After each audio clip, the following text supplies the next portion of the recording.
So the way you said discipline there makes me think that you are one of those people who believes that children should be seen and not heard. Have you listened to this podcast before? Yeah, Mike doesn't think children should be anywhere, really. Yeah, except especially for breweries, right? I feel like that comes up every 5 episodes or so.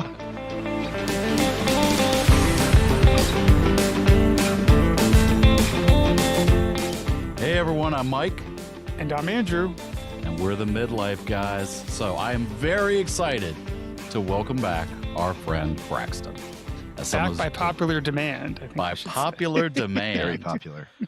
As you might remember, Braxton is a longtime friend of both Andrew and myself. We met Braxton in college, and he was kind enough to join us on the podcast earlier this year, where he was talking about presence as a midlifer. So if you've not listened to that episode, I recommend you go back and listen to it because it was a very good discussion and we had a lot of fun doing it. So Braxton is here to talk about something a little bit different, though. With Father's Day coming up, we wanted to talk about fatherhood. As many of you know, Andrew has 2 sons. Well, Braxton has 2 daughters. So we thought it'd be fun to have a lighthearted conversation about the differences and similarities between being a boy dad versus being a girl dad. Welcome back to the podcast, Braxton. Yeah, Thanks welcome for having back, me. Brax. Yeah, it's great to see you guys. I love talking about these topics, whether it's on camera and on mic or casually at our 20-year reunion. Let's just not veer into territory that's too depressing, okay? No, not Good today. luck. We'll say yeah. No, I wanted to, as we get started, like share a brief anecdote. So I was thinking about I have thought about this a lot. If you asked me 10 years ago, I wouldn't have anticipated how much I would love having 2 girls, 2 daughters. So I used to have this idea, and it's probably grounded in my memory of 10th grade biology, that if I didn't have a son, that I wouldn't be able to carry on my family's legacy, right? Specifically, like my dad's genetic heritage, because that's maybe on my Y chromosome. So yeah, it kind of sounds like it's grounded in science, right? So turns out I was actually wrong about that. And every child has about, give or take, 25% of each of their grandparents. And I think that's really cool. And I kind of learned that through the process of becoming a father. It's given me a lot of comfort, obviously. And now I can just relax and feel great about having 2 daughters because, let's face it, they're way easier than 2 sons would be. Right now, maybe. I don't know. Anyway, yeah, I have 2 daughters. They're named Celia and Lila. They're 6 and 4, and they're fantastic. That's awesome. Thank you so much for being here. We're really excited to jump into this conversation. So no matter whether you're a girl dad or a boy dad, your objectives are the exact same. You want to raise happy, well-rounded kids who are able to pursue their passions in life. According to a 2024 paper published by the National Institutes of Health, research has shown that many parents divide responsibilities based on the gender of a child. For example, dads tend to be the primary teacher for their sons when it comes to things like potty training, while moms take on that responsibility for their daughters. Pew Research calls this the shared lived experience concept because dads and moms can relate to specific physical, emotional, and social milestones because they themselves have lived through them. However, there are a lot of things that today's parents share equally when it comes to raising children. They include providing comfort and emotional support, discipline, so that's important, basic needs such as bathing, feeding, clothing, etc., and talking to your children about sex. Now, both of you have kids that are way too young to talk about sex as it is, so we're not going to get into that. But I'd be curious to hear if you have found that you divide responsibilities based on that shared live experience concept that Pew Research illustrated, because it does take a village to raise children, and both of you have wonderful children and spouses. How do you keep it all together? How do you manage the responsibilities? Do you divide up certain things based on your boy dad versus girl dad lived experiences? Share it all. So the way you said discipline there makes me think that you are one of those people who believes that children should be seen and not heard. Have you Like, listened to and this podcast before? yeah, Mike doesn't think actually, children should be anywhere really, yeah, except for especially certain breweries, right? I specific feel like places. that comes Not up brewery, every yes. 5 episodes or so. I think now the pool has been added to that list. There are even parts of the pool that children are not to be allowed Just keeps into. growing. Yeah. It does. They need to sit quietly in the corner and not speak. Good Come on, times. tell us. Yeah. Yes, tell us. I mean, I can jump off with some of that. Although I will have to say, has actually surprised me recently. Before we get into the shared lived experiences, I do talk about the sex stuff for a second because my older son is 10, or almost 10. He'll be 10 this year, going to 4th grade. And in the past couple months, like we've started to see some hints of puberty coming up. Like in his classroom, deodorant has become very popular and much needed. And so other those kind of like early stages are starting to happen. And my wife and I were actually talking about this last week. We're like, you know what? Probably next year to year and a half, we were trying to think about like when we went through that process, like we're gonna have to have that conversation with him, which I don't know, it just kind of came out of nowhere, it felt like. So I'm like, oh boy, that's going to be a fun topic. So, I mean, I know Braxton, your girls are a little bit younger, but like you can lose that 10, like it's coming up fast having that conversation. And yeah, it'll be something. And side note, Mike, we're going to have a podcast about having that conversation because I'm going to process what this is going to be like. That actually, But, that's not a bad topic, actually. whew, yeah, I know. It's going to be interesting. We can Mike will compare what go it was do all like. the research for you. I mean, Andrew. yes, essentially that's what I would like is everyone to help do it for me. Then I could just play it for him and he'll be fine, right? Like that'll just take care of it all. That's right. But I do think going back to the lived experience, I think in my, life or experience, that's been somewhat true. Like I think you're right that it definitely does take a village. And I think Braxton, like your wife, my wife and I do a pretty good job of kind of balancing out the tasks and not everything kind of falling on one person in terms of like, taking care of the kids. But I do think with some things, it's sort of like, I feel like I've stepped in a little bit more, or maybe the boys have gravitated a little bit more towards me just because we kind of have gone through, like I've been a 9 and a 5-year-old boy. So I sort of understand a little bit like where they're coming from. Like you mentioned potty training, Mike, which I think is a really good example where like both my wife and I worked with him on that. But there were certain things where like I was in there for boys. It was like, hey guys, let's talk about how to like aim properly and make sure we like use the bathroom correctly. So those are things where like I probably could, give them some more tips in that regard. On the discipline side too, I feel like, and I don't know if this is a natural thing or not a natural thing, but at least in our house, like our kids, I think like yours, Braxton, they're pretty good listeners most of the time. They're generally well behaved, good kids. But when they are in trouble or are not listening consistently, usually I'm the one that kind of has to step up and be a little bit more of a disciplinarian. And it's funny, the boys even call it my dad face. Like they know when they're about to get in trouble and something's going to get taken Scary. away, or they're going, I know it's a look that they can repeat it now. I'm like, well, so now when that look comes, you're going to miss out on something. But then like on the flip side too, I feel like when they're not feeling well, like they want my wife there, they definitely gravitate more towards mom. Or getting ready for bed, they tend to gravitate more towards mom to kind of when they like when she helps them get ready for bed. So I think it is kind of a mix. But with some things, it's certainly, I feel like having the two boys, they sort of naturally, I'll do a little bit more, take the lead with them just because I kind of have been through whatever it is that they're doing. What about you, Brax? Yeah, I mean, so I guess setting the stage, my wife and I both work full time, so neither of us is kind of a primary caregiver, so we do tend to share responsibilities pretty equally. I guess I'll start with the discipline front since Andrew ended there. So my wife and I are both pretty strong-willed, some might say stubborn. So our kids kind of tend in that direction as well. They're, we call them independent, I guess you would say. Yes.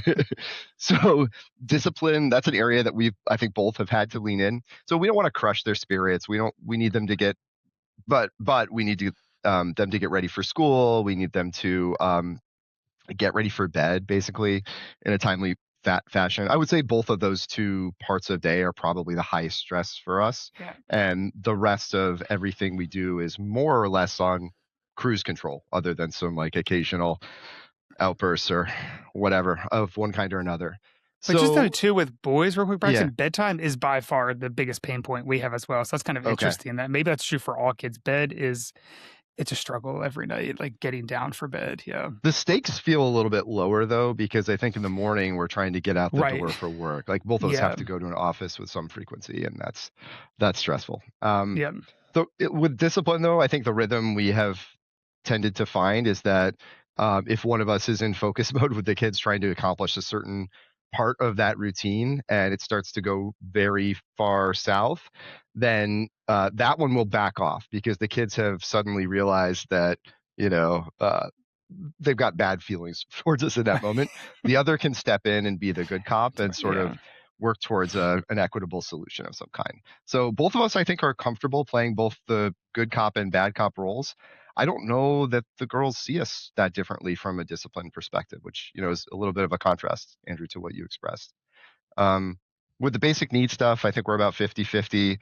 My wife likes cooking, so she probably does a little bit more of that, but I own the dogs and everything related to them, so we kind of split it up there. Comfort and emotional support is an area I'm probably a little less good at, so I think I have it's probably more me than anything. Like I've got less of an emotional range, but it might be that my wife is more in tune with my daughters, having, you know, had a similar experience growing up. She might even be more of an intense person than I am, but I think she's able to tap into her emotions and tap into sometimes like the intense rage or the intense sadness that my daughters are feeling in the moment, and kind of relate to that and commiserate with them about it. Whereas I'm like, okay, guys, or young ladies, let's move on here. Yeah, and the sex stuff, I'm not anywhere near ready for that. My wife does get mad at me because I have early and often broached the subject of death with my kids, which we didn't talk about how we would introduce that, and that's kind of on the more serious side. And I'm like, sure, yeah, like, you know, characters die in Disney movies. Why don't we talk about it? But yeah, that's probably the most sensitive topic we have so far. It's funny you bring that one up too, because my wife is also that way. We're like, we hadn't really talked about it, but we've had, unfortunately, a death in our family, and we're going to talk about it with the kids a little bit. And she was like, you know, we need to just be upfront and forward. And I hadn't really thought about it, but it's just kind of interesting that, yeah, she's definitely on your wavelength on that front. Braxton is got to talk about that stuff. Yeah. We can joke about that next time I see her. Okay, nice. You should. She'll appreciate that. Thank you. All right. So the next topic is going to be a little insight into the both of you. So, according to a study conducted by Emory University and the University of Arizona, which was published by the American Psychological Association's Journal of Behavioral Neuroscience, fathers' brains respond differently based on the gender of the child. So, for example, according to that study, fathers tend to use more achievement-focused language with their sons, but more analytical language with their daughters. They also tend to worry about different things based on the gender of their children. Boy dads tend to worry about things like emergency room visits or channeling energy. Mm-hmm. Girl dads worry about boys. That's as they should, and the physical safety of their daughters. So I'm wondering if this rings true for the both of you. What keeps you up at night? What worries you about being a girl dad or a boy dad? So I think for me, a lot of this is going to be wait and see because the kids are too young to get in some of these situations. At this point, boys for them are their friends, their playmates. They're not romantic interests, right?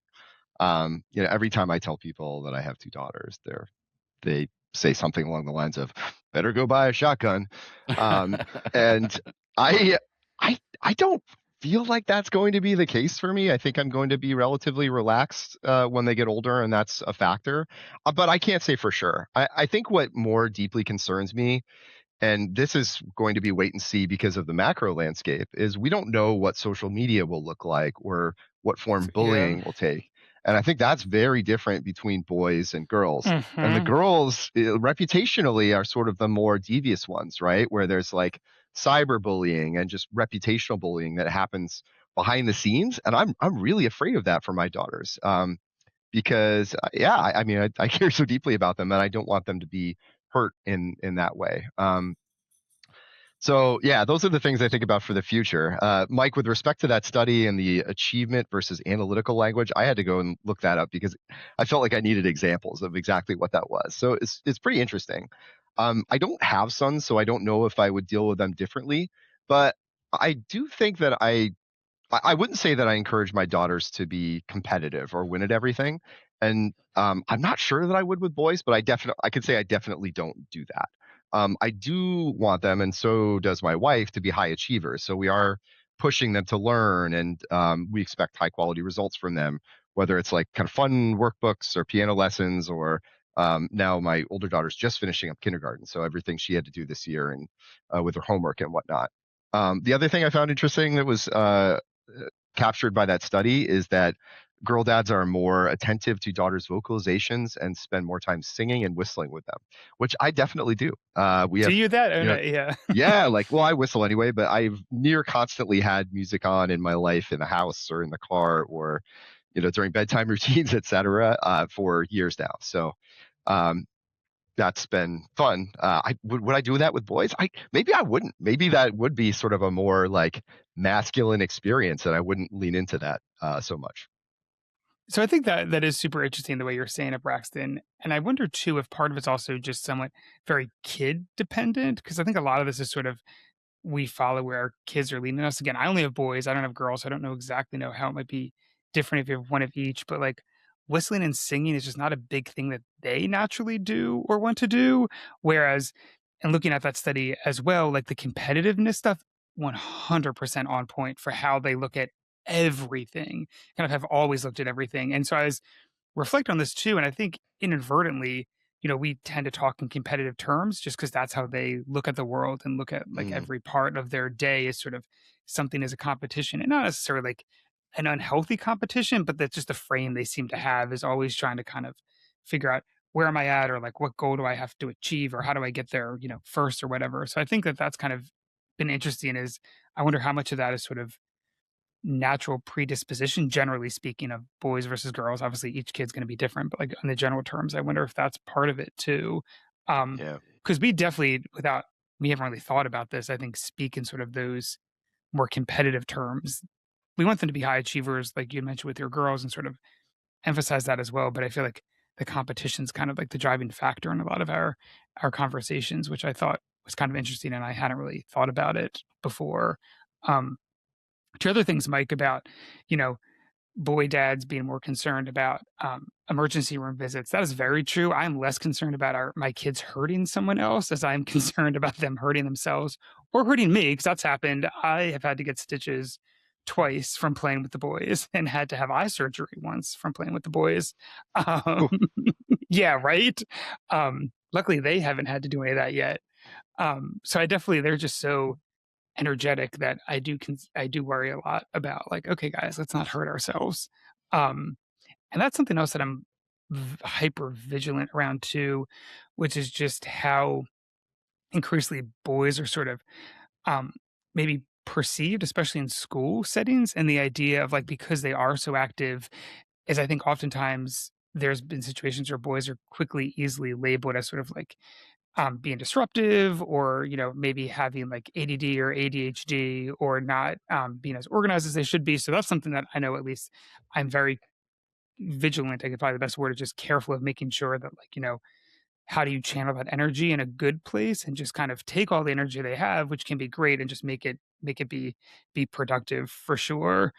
Um, I think that's just something that I feel like it's probably less of a worry that girl dads might have. I'd be curious, Braxton, if you ever had that, but I know at least when we go into school years, is I'm very like just ears tuned in for like if teachers are saying certain things or how to make sure that you know the boys get the resources they need, but are also again their energy is like channeled in a really good place. But I do have a funny story about what I think, and again, this is a generalization, but it's been true in this one experience of girls versus boys. I feel like just encapsulates what's different about them.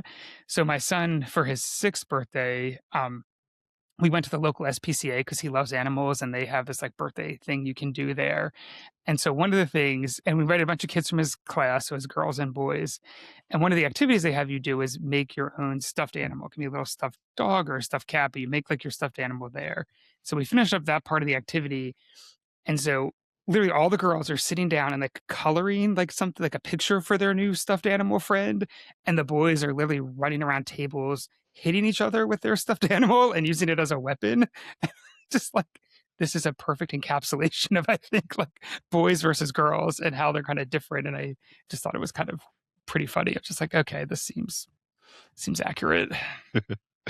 Yeah, so when you were talking that story and talking about the differences between boys and girls, we've had a few multifamily gatherings with some of my wife's friends Yeah. in our area, and most of our kids are girls, but there's a small handful of boys. And I Mhm. think for the indoor like sort of casual dinners we've had, the boys were perceived to be just nightmares because they are jumping off Yeah. furniture, they are chasing each other around and Mhm. chasing the girls around, they are, hitting each other with things, toys are everywhere, etc. Right? Yeah. And you would hear the moms kind of, especially the ones with just girls, remark to each other like, "So happy we don't have boys," right? Right. Yeah. So these same kids, we took a trip to the Delaware beaches with some of them, and out on the beach, the boys they had a lot of space to play. They were still running around a bit or whatever, but they were also like playing they were like bringing my daughters and some of the other and the boys are a Mhm. little bit older, bringing the other young girls in, like showing them how to play the games or whatever. And the perception completely changed Oh, by changed. all these Yeah. moms. Yeah. They're like, "Oh, they're actually really sweet." They just needed to be in a place where they could expend their energy Right. freely, Yeah. not Mhm. in a confined space like where we were in some of these houses. So, Yeah. it's kind of interesting to think about that and the differences between young It is kids. interesting. I'm Yeah. curious too. Have you ever heard, you mentioned the whole thing about people joke about needing a shotgun when the girls get older, but I feel like a bunch of friends of ours that have older kids who are probably like pre-teen or kind of teenagers, the joke they always say, which I don't know, I guess we'll find out if it's true or not, is that boys sometimes tend to be more challenging when they're younger because they are so energetic and you have to kind of help manage their energy. But then it like flips in middle school, usually when like girl drama and bullying and stuff starts to come in, and then boys tend to mellow out a little bit. So I'll be kind of curious if that's actually what happens or not. Yeah, I mean, I've certainly heard a lot of that as well. Yeah. That's probably equally up there with respect to frequency. I hear that and the sort of shotgun stuff. And the shotgun thing, yeah. Yeah. So I don't, and we probably joke like, "Oh, this is what she's going to be like as a teenager if Right. there's a certain type of argument or misbehavior or whatever." So yeah, that's definitely a fear, something I'm looking forward to. Thinking about, yeah. Although I'm with you though, we're very like, I mean, maybe this is again another topic, not from this episode, but just the idea of like how to manage social media and phones and Mhm. other things as they get a little bit older. That's something we're like, yeah, very focused on, and they're going to be sadly disappointed when they're not going to get access to that stuff for a while. Same here. Yeah, Same here. yeah, Well, we'll have to do another episode of this podcast in a number of years when both of your right. kids are in middle school. Yeah, we'll do 5-year So, check-ins. That's right. yes. We can compare. I like it. Yeah. All right, so we're going to play a game now. I think that this is a fun way to illustrate some of the highlights of being both a girl dad and a boy dad. Are you guys ready? Hmm. Sure. All right. What is the hardest part of being a dad? Brax, go first. I'd have to say it's the time. So my kids really don't stress me out that much, even if they're worse. But I think just the time we have to carve out for everything related to being a parent, because we care, right? Puts strain on all of our other priorities, some of which have to slip sometimes. So that's the hardest part. Yeah. Andrew? Time's a good one. I'd say patience for me can sometimes be challenging again with the two very rambunctious young boys. It's maintaining patience and keeping everyone at an even keel is tricky. What is the best part of being a dad? Andrew, do you want to start? Oh, sorry, this one. You know, that's a deep question. I feel it's kind of it's harder for me to think about the best part because I think my initial answer is literally almost everything is awesome. Like I love being a dad. I don't know about you, Braxton, but just like I light up when I talk about it. Like there's something about being a dad and knowing that our kids are also still in that phase where like they want to spend time with us, and it's only just the best thing in the world. It's just spending time with them and getting to hang out with them and just being there with them. Yeah, probably Brax? yeah, I mean, I guess I'll focus more on like moments. So I think the laughter, we'll have moments where they're like cracking up about something or we're having a dance party or whatever. Those are the sort of sheer unadulterated joy that they have. Um, yeah, maybe the proud moments too. Yeah, I think when they achieve something new or somebody else has something really nice to say about them, like, oh, okay, maybe I'm not doing such a bad job after all. Brax, what is your go-to emergency snack for the kids? Oh, I was telling people at work about this. So I think goldfish, cheddar goldfish, are probably the ultimate snack. I think for one of my kids, it's her favorite or close to her favorite, and the other one likes them too. But I also love them. I think that is like one of the most universally well liked snacks out there, and my kids are, in the majority. All right. Love it. Yeah, I think our snacks change over time. Goldfish is the one snack that's been consistent like their entire like lifetime of the kids so far. But right now they're on a Doritos kick, so that's what we typically go to if we need a snack. All right. This next question I have to ask yet again because Father's Day is coming up.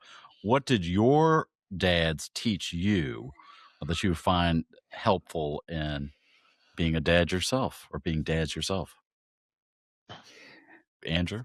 Yeah, I mean, for me, I think it was reflecting back on my dad is just, and I love this guy being, he was a boy dad for me. Obviously, I've got two other siblings, but like being a boy dad for my kids is getting really involved and active, especially in sports. Like he coached us in a lot of stuff, and that was really great.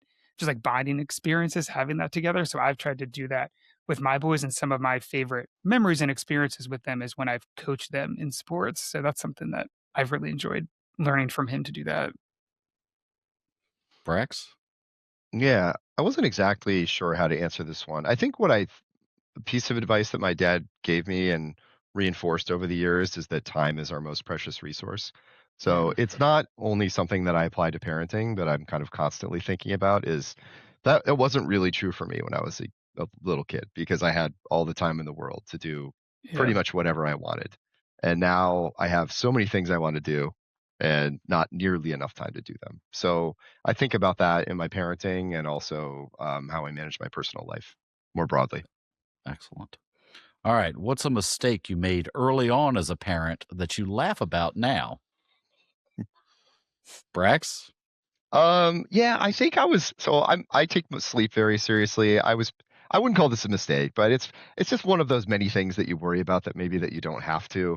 I was so worried about the temperature in the kids' room being perfect and the blackout curtains so they had zero light in the room. And I think ultimately none of that stuff really mattered that much. Like they fall asleep fine, they sleep like rocks. It's all good. Yeah, my thing was just like, and you both know me pretty well, especially with our first one. I stressed out about like every little thing. If like something wasn't perfect, and it was like, oh, this terrible thing happened. Like in the grand scheme of things, like none of those little things really mattered. Like the kids are well taken care of; they were fine. Like that is, yeah. I stressed out way too much in the early days. All right. Two deep questions to finish us off. What is your happiest memory with your kids so far? Andrew? This is tough to pick one happy memory. I feel like I have a lot, which I'm very fortunate about.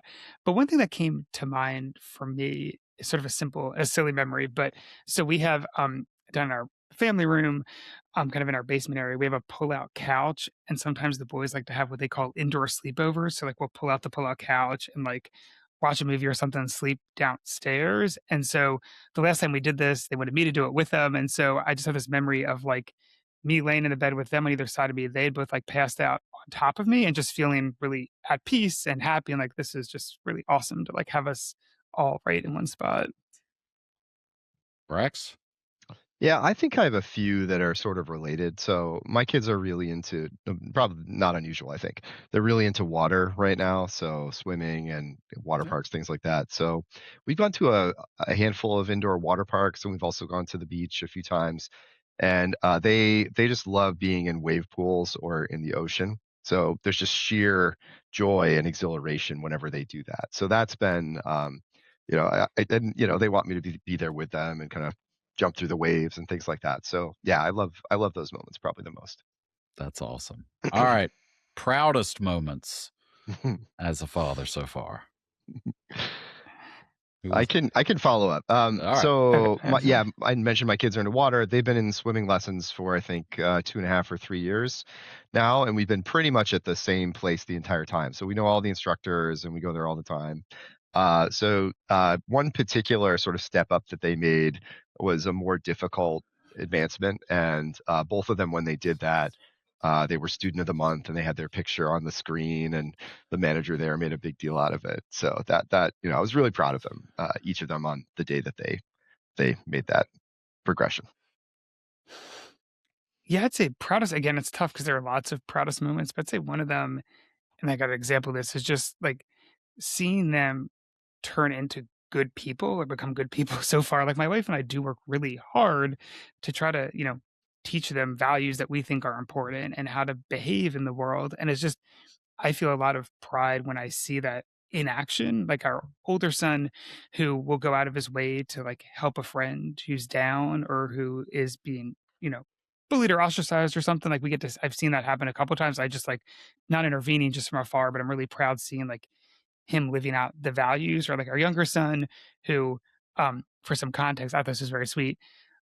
Mike, who they call Uncle Mike, took them to an amusement park recently to get them out of the house. And our younger son, all by himself, without any of us asking or knowing anything, last night stayed up late so he could make Mike a little card to say thank you for taking him to the amusement park. So like stuff like that really just touches me, because I know my wife and I, we do put a lot of effort into parenting. Like you said, Braxton, it takes a lot of work, and it's really cool when we get to see them be good people. That's probably a much better answer than mine. No, my kids like do a lot of that. too. They do a lot of that stuff too. Okay, they're not bad people. Yeah. No, I want to clarify: they're not just good swimmers; they are great people. I know you and your wife and your kids, and they are good people. Yes, that's true. That's really nice to hear about your kids, actually. And it is that. I mean, that is awesome. Yeah, it makes me really, really proud of them. Yeah. Thank you both so much for sharing your thoughts. We really appreciate it. So we've already blown through another 30 minutes. If you've not done so already, please like and subscribe. It doesn't cost you a thing, but it helps us out a lot. Remember, you can find us on YouTube, Spotify, Apple Podcasts, iHeartMedia, and all of your favorite podcasting platforms. And happy Father's Day, guys. Thanks, Mike. Thank you. Happy Father's Day, everybody.